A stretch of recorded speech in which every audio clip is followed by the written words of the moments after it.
ದೇವಾನುದೇವತೆಗಳ ಹತ್ರ ಹೋಗಿ ಆಶೀರ್ವಾದ ತಗೋತೀವಿ, ಆಮೇಲೆ ಹಿರಿಯರ ಹತ್ರ ಹೋಗಿ ತಗೊಂತೀವಿ. ನಿಮಗೆ ನಿಮ್ಮ ಸ್ಟೇಟ್ಮೆಂಟ್ ಉತ್ಪ್ರೇಕ್ಷೆ ಅನ್ಸೋದಿಲ್ಲ, ಯಾಕಂದ್ರೆ ನಿಮ್ಮ ಪಾರ್ಟಿಲಿ ಈ ರೀತಿಯಾದ ವಾತಾವರಣಕ್ಕೆ ಅವಕಾಶ ಇಲ್ಲ. ಫಸ್ಟ್ ಆಫ್ ಆಲ್, ಸೆಕೆಂಡ್, ನೀವು ಹೇಳ್ತಿರೋದು ಕಾಂಗ್ರೆಸ್ ಜೊತೆ ಒಳ ಒಪ್ಪಂದ ಮಾಡ್ಕೊಂಡು ಹೋಗ್ತಿದ್ದಾರೆ ಅಂತ.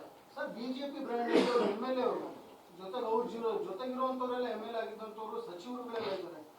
ಈ ರೀತಿಯಾದ ಒಂದು ಸಂದರ್ಭವನ್ನು ಹುಟ್ಟಾಕಿದ್ಮೇಲೆ ನಿಮ್ಮ ಹೈಕಮಾಂಡ್ ಸುಮ್ಮನಿದೆ ಅಂದ್ರೆ ಯಾರ ಕೈ ಕಟ್ಟಾಕಿದ್ದಾರೆ? ಈಗ ತಾಳಿದವ ಬಾಳಿಯಾನು ಅಂತೇಳಿ ಒಂದು ಗಾದೆ ಇದೆ.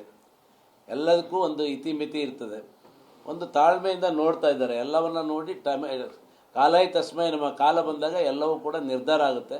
ಅದಕ್ಕೆ ಮೊದಲೇ ಯಾಕೆ ಅಸ್ತ್ರ ಉಪಯೋಗಿಸೋದು, ಸ್ವಲ್ಪ ಏನೋ ತಿಳ್ಕೊತಾರೆ ಹಿರಿಯರಿದ್ದಾರೆ ಅಂತೇಳಿ ಪಕ್ಷ ಸ್ವಲ್ಪ ಕಾದು ನೋಡ್ತಾ ಇದೆ. ಪಕ್ಷದ ವರಿಷ್ಠರ ಗಮನದಲ್ಲಿ ಎಲ್ಲವೂ ಇದೆ, ಇಲ್ಲ ಅಂತ ಹೇಳೋಕ್ಕಾಗೋದಿಲ್ಲ. ಅದು ಟೈಮ್ ಬಂದಾಗ ಅದ್ರ ಬಗ್ಗೆ ಆ್ಯಕ್ಷನ್ ಆಗುತ್ತೆ.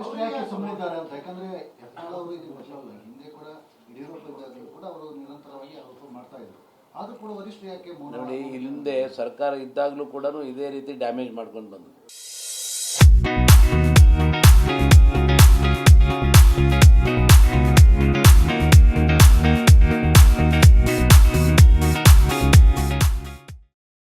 ಅದರ ಪರಿಣಾಮ ಇವತ್ತು ನಮಗೆ 2023ರಲ್ಲಿ ಚುನಾವಣೆಯಲ್ಲಿ ಸೋಲಿಕ್ಕೆ ಒಂದು ಇಂಡೈರೆಕ್ಟಾಗಿ ಎಲ್ಲೋ ಒಂದು ಕಡೆ ಕಾರಣ ಆಯಿತು ಅಂತ ಹೇಳಲಿಕ್ಕೆ ಬಯಸ್ತೀನಿ. ಈಗ ಅದರದ್ದು ಅಂತಿಮ ಕಾಲ ಬಂದಿದೆ.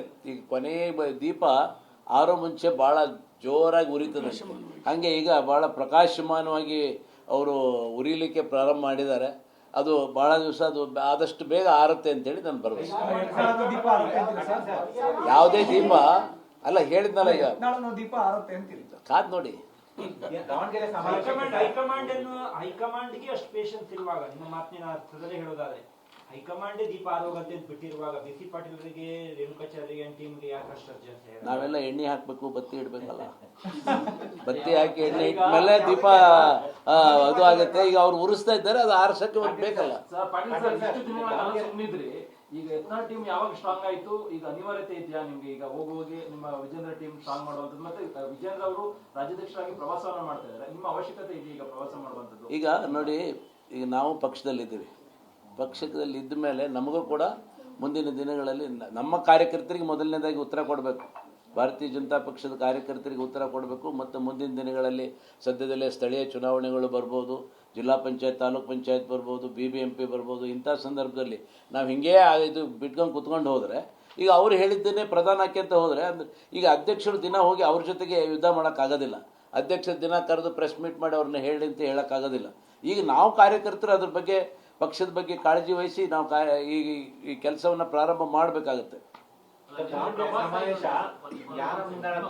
ಯಾವ ರೀತಿ ಈಗ ಯತ್ನಾಳ್ ಅವರ ಪ್ರವಾಸ, ಅವ್ರದ್ದು ಒಂದು ಉದ್ದೇಶ ಇಟ್ಕೊಂಡು ವಿಚಾರ ಇಟ್ಕೊಂಡು ಹೋಗ್ತಾರೆ. ಅವರು ವಕ್ಫ್ ವಿಚಾರವಾಗಿ ಸಂತ್ರಸ್ತರನ್ನ ಭೇಟಿ ಮಾಡ್ತಾರೆ, ಅಲ್ಲಿ ಏನಾಗಿದೆ ಸ್ಪಾಟ್ ವಿಸಿಟ್ ಎಲ್ಲ ಮಾಡ್ತಾರೆ.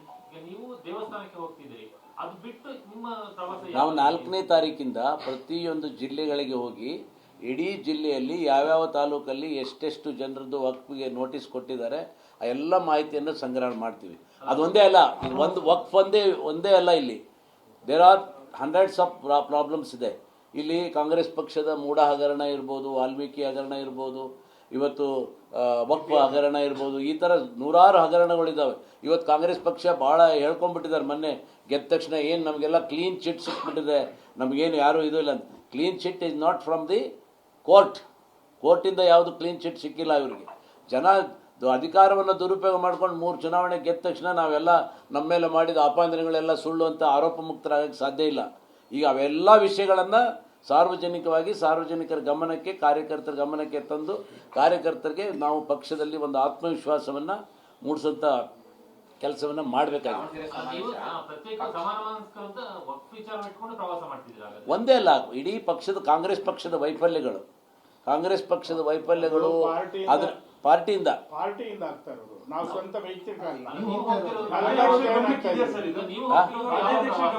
ನಾವು ಹೇಳಿದ್ದೀವಿ, ನಾವು ಪಕ್ಷದ ಪರವಾಗಿ ಹೋರಾಟ ಮಾಡ್ತೀವಿ ಅಂತ ಹೇಳಿದ್ದೀವಿ ಅವ್ರಿಗೆ.